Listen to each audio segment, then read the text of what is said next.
Hey, what's up guys? Welcome back to the Ravenclaw channel, and today we are going over how to solo these horrific visions so you guys can get your awesome corrupted pieces.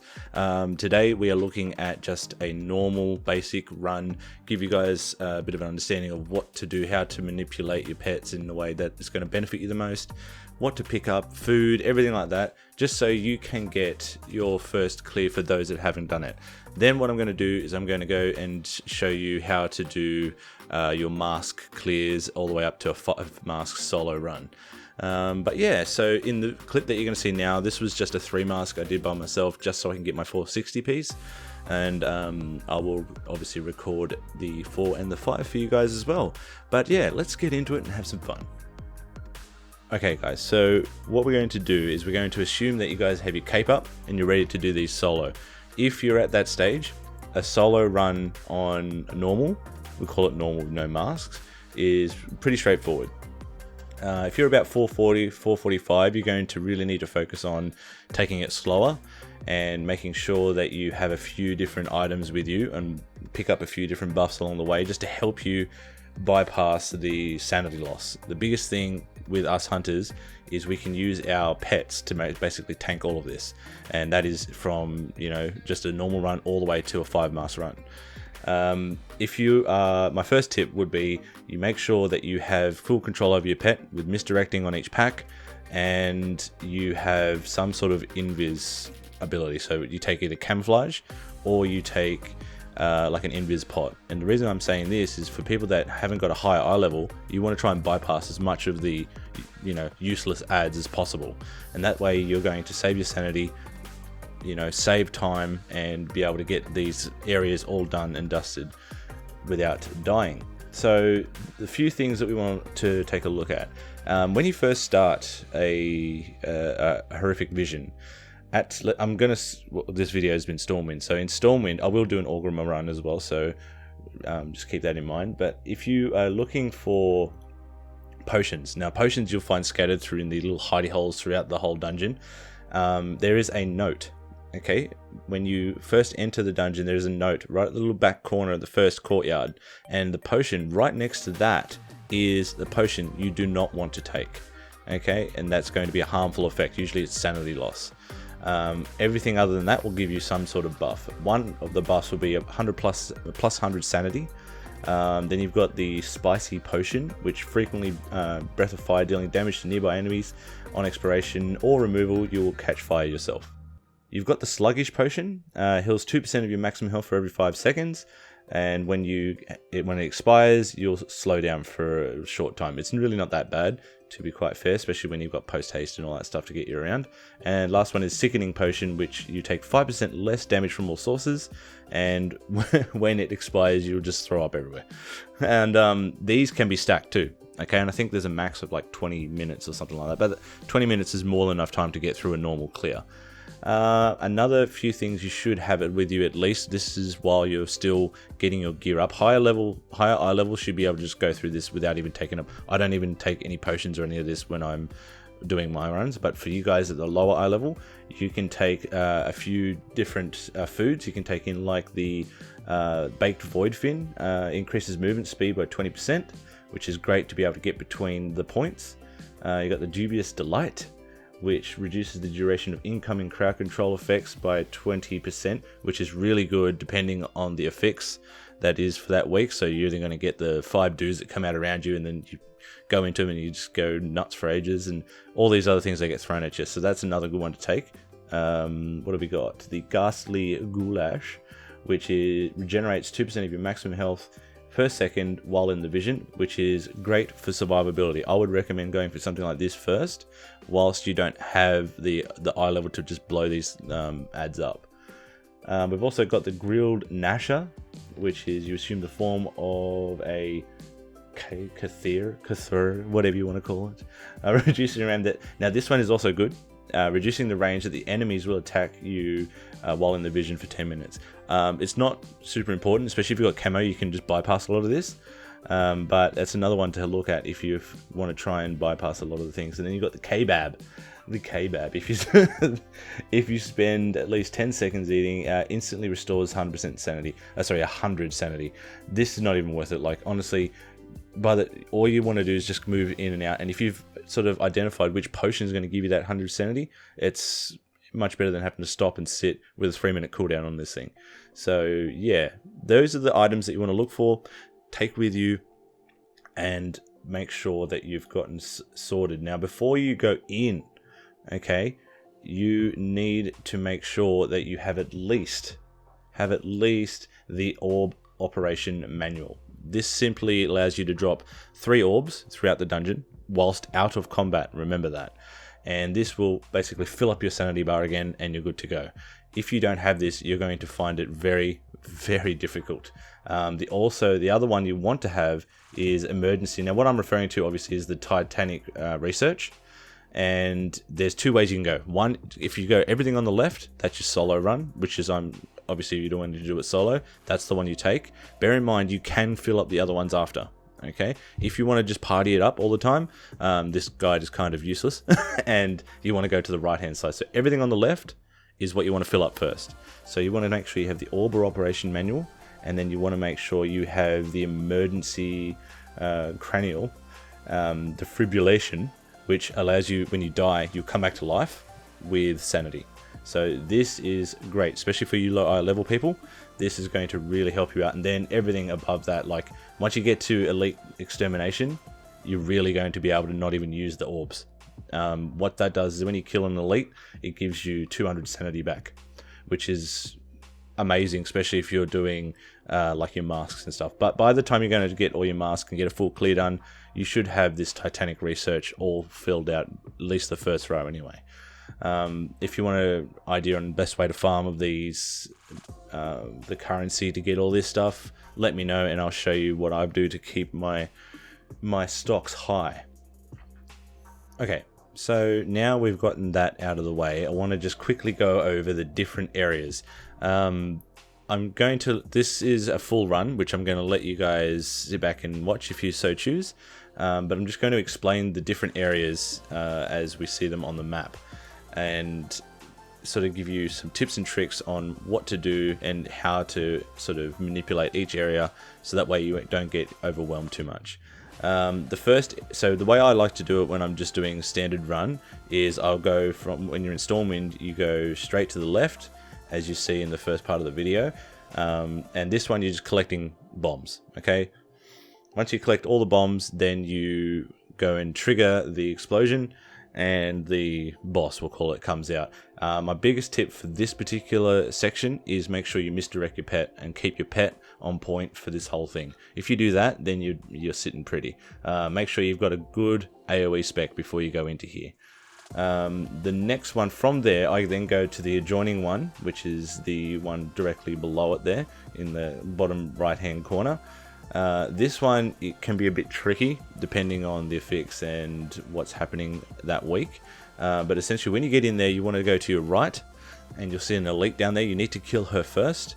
If you don't kill her and you go around to the left and all the way around and try to get to the gate, you're going to have to backpedal and go all the way back to kill her. Once you kill her, you get a key. Then you can come around, kill all the ads and kill the elite, and then you can open the gate for the boss. Now, a few things here. Just make sure that your pet and your healers, like you got healing pots or your spirit mend and that, make sure you keep them ready for this section. It's just because if you pull too many ads, you can get overwhelmed and your sanity can drop. But what I like to do is you misdirect your pet, let them go in and get all the threat first, and you try and stay back as far as possible, because there are some of these ads in here that can actually stun you and really drain your health for like 4 or 5 seconds. So once you get past all of the trash here, you basically follow it around to the left, go around a big circle, and you'll find the big ad out in front of the gate. Obviously, just kill him, open the gate, and then you go into the boss fight.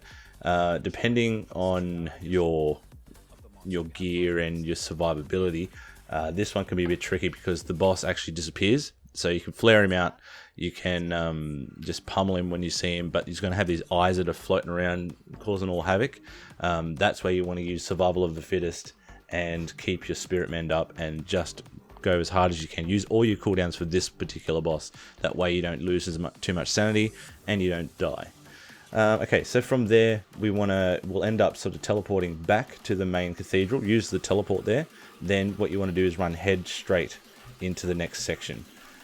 In here, this one's pretty easy. Once again, it's basically a massive cleave fest. Get your pet on, misdirect your pet and send them in. Once you get to the midsection, depending on how you're feeling or your DPS and stuff like that, you can either just go straight through the middle. Don't get the big guy in front of the library, or the bank, sorry. I like to leave him till last. And get all the small ads, clean them all up. And while you've got misdirect up, get all of the threat onto your pet, and then just do massive cleave. They drop pretty quick. Then what you want to do is go to for people that know Stormwind, go to the far right. So when you come past the auction house, go right to the back to the far right. You'll see it in this video anyway. You want to kill the elite there. Then you want to come back into the midsection, kill the elite there, and then once this is all done, go around and collect all the boxes up. Now the best way to manage this is to make sure basically your pet is taking all of the threat. And if you've got things like post haste, health pots, other things like that, that's going to benefit you in this area. It's not too much of an issue. Like, I'm not really getting too far into it. It's only once you start doing masks that we really got to plan our moves and whatnot. Once you're done there, you head over into the last section on the far left just there. This is the Mage Tower. This one can be a bit of a nightmare. And what I like to do is when you get in there, you want to go to the left, clear that entire walkway. And once you've cleared that entire walkway, just make sure you've got your cooldowns and everything up. Then what I like to do is I like to keep my pets on me. So you make them follow you. Then you misdirect your pet and tag you'll see this blobby little walk around thing, whatever it is. It's an elite. You want to call him over and try and get him by himself, because he does a crazy beam that can drop your health but also drop your sanity pretty fast too. So what you want to do is try and get him into that walkway and have your pets tank him there, and try and line aside him as much as you can, so that way you're not taking as much damage. And if your pet dies, you can always call him up, and then you've got enough room to move around without pulling any extra ads. Once you do that and you get rid of him, just head around to your left. I go from the left and follow the walkway all the way around. Once again, this one is pretty much just misdirect your pet and just send them in, pulling the packs. If your eye level's high, you can obviously go pull more, but just go to the 3 packs that are in every section. If you do this, your sanity is going to stay more stable and you won't be dropping as fast. Then from there, once you've gotten all the portals shut, you want to head up to the Mage Tower. And now the best thing about this boss, okay, is as a hunter, we can actually do this pretty easy, because one, a BM hunter has no restrictions as far as moving and shooting, as one of the best range classes, I believe. So what happens is you'll start the fight in the middle. If you're low on sanity, I like to drop an orb in the middle area there before I pull the boss and just fight on the boss. So fight on the orb. So then what happens is, once you get him down to halfway, he'll teleport to one side of the map. Let your pets run up there and line aside him, because that way he can't do his polymorph and stuff, because you are out of his vision. Once your pets have pulled him and got him out of the, because he becomes obscured to all of your attacks. So until you physically melee him, let your pets go and do that. Then you pummel him, and you want to kick. I usually just kick the polymorph, so that way you're not going to be standing in all the crap and stuff. And then what you want to do, as you get him down to, I think it's quarter life, you can disengage. If you're standing in the middle of the room, disengage back across the room, and you're pretty much on the other side as he teleports over there. And then that way you can just tap him and then finish him off. Once you finish him off, take him, go to the portal, and then you want to teleport back to the Cathedral. Once at the Cathedral, you kill the 2 guys out the front. This is very simple. Make sure you're kicking all the bits and pieces, you're stunning, you're trapping, and all of that. From there, when you go into the Cathedral, once you've done a full clear, the end boss is going to have basically all of the annoying abilities that came from all of the other bosses. When you get in here, I always like to make sure, if I'm low on health, if you're low on sanity, sorry, just step into the door shortly, drop your orb, and then make sure you have your hero pet up, pop your hero, and then pull the boss whilst you're still standing in the orb. Because that way you're going to keep your sanity high for at least about 10 seconds of the fight. and then what I like to do is keep moving around the pillars. Okay, so keep moving around the pillars, and if you get caught by, you know, the chains, or he's about to polymorph you or anything like that, just kick it. But also it helps you line of sight. And one of the big things is they'll do like this explosion, simple line of sight. But if you keep moving from point to point, you'll stay out of all the crap. And as I said, BM Hunter is able to just, you know, freely cast, shoot, smack, and kill without any worries. That is pretty much it in regards to a normal 5 zone clear. It's literally just having your pet do everything. You know what I mean? So this is for people that have low eye level. For you higher eye level guys, you can just go to town and just pull packs and just cleave and pad that meter. So yeah, if you have any other questions though, if you want some more help on ideas, on strategies and stuff like that, let me know. We can happily do that. I might even just come online and we can all run them together and I can show you what I do. But that's pretty much it for the 5 normal run. Okay. The next guide I'm going to do is on the mask run, so the 3, the 4, and the 5, so you can get your gear. But like I said, I'm going to let you guys now watch the rest of the run. Feel free to let me know if you have any questions in the comments, or head over to the Discord or the Facebook page. Always online, wanted to chat with you guys. But yeah, once again, any questions, please let me know. I'm more than happy to help you guys out. I hope you find this helpful, and if you have any other ideas for videos, I'm always open for them as well. But as always, you amazing hunters out there, you keep safe and you keep on sniping. Take care.